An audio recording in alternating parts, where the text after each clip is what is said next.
All right, guys, this is just a quick playful response video to Bruce's new video that he posted up today that I'm sure many of you guys have already watched about the collection, so the G-Shock only collection. And he was very wise and chose the best G-Shocks. I 100% agree with him.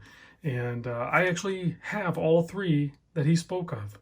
So I don't know if that just validated my decision, not that I need it, because I've been down this G-Shock Square journey for a long time. I've owned and sold and handled so many that I can't keep track. And I'm definitely more in the camp that it would be impossible to just have three of them, let alone just one of them. As you can see, I have six currently, and I'm always looking for the next G-Shock Square that will live in my collection. So these six are definitely keepers, and I know I can straight up tell everybody I am a serial flipper or flipper for life type mentality. So never believe a flipper when he says this is a keeper. So I still stand by that statement. So even when I do say these are keepers, there's always a chance that that might not be the case. But I still also stand by my statement that G-Shocks don't count. So I don't really focus too much on like flipping G-Shocks. They can continue to just pile up. So yes, Bruce was 100% right in doing the 5610 with a positive display and then swapping over the Combi bracelet to it. I wear this watch a lot at work and it works great. And I do get asked often about, negative versus positive display. And really, there's pros and cons to both. I don't prefer necessarily one over the other. And then even when you go to the solar modules versus the non-solar modules, they're going to display differently. And then of course, once you get into these newer displays, they are even more crisp when it comes to the negative display. And even in full light, I don't have a problem with the negative displays. In many cases, it's actually easier to read. I know that sounds weird, but it is.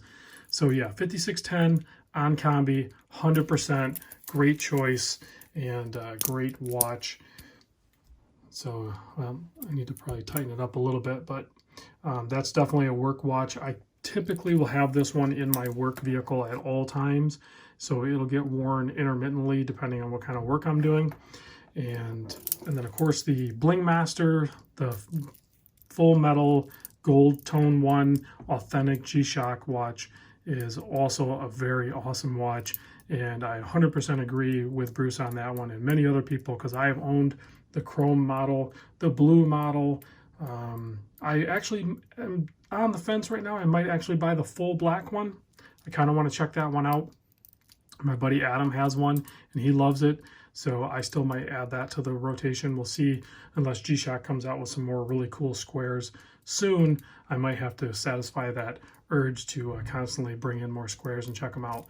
But these newer metal ones and even some of the non-metal ones with the oversized pushers and the bold gold color of this, it really is a little understated, more so than you think. It's not like the full shine here because you have a lot of the brushed parts too.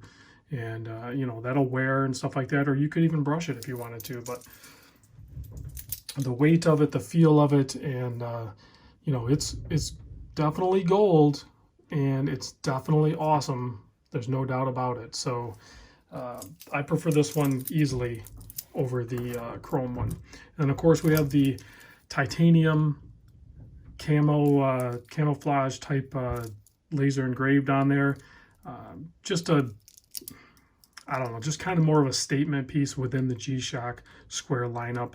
I don't think these are definitely not for the faint of heart, because the price tag that they carry, even if you score a deal, say you pick one up for $1,200-$1,300, that's a ridiculous amount of money. It's already a stretch for a lot of people to justify paying, $500 to $600 for the full metal ones.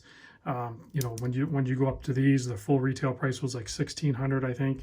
And like I said, you can sometimes find them for around $1,200, $1,300. Yeah, it's pretty much ridiculous. And I love owning it and being ridiculous.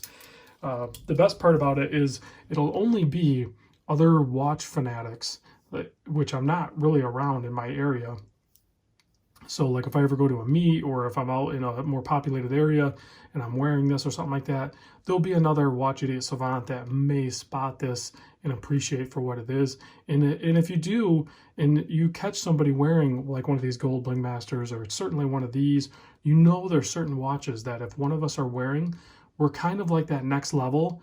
And if you're in that next level, as far as being like a watch obsessive, you can go say something. You can say, hey man, nice watch, that's really cool. Like, because we're gonna end up talking for a little bit. That's pretty much what happens out in the wild. So anyway, guys, I just wanted to do that quick video because I thought it was funny that Bruce picked these three and I actually own all three. So thanks for watching. I'll catch you on the next vid.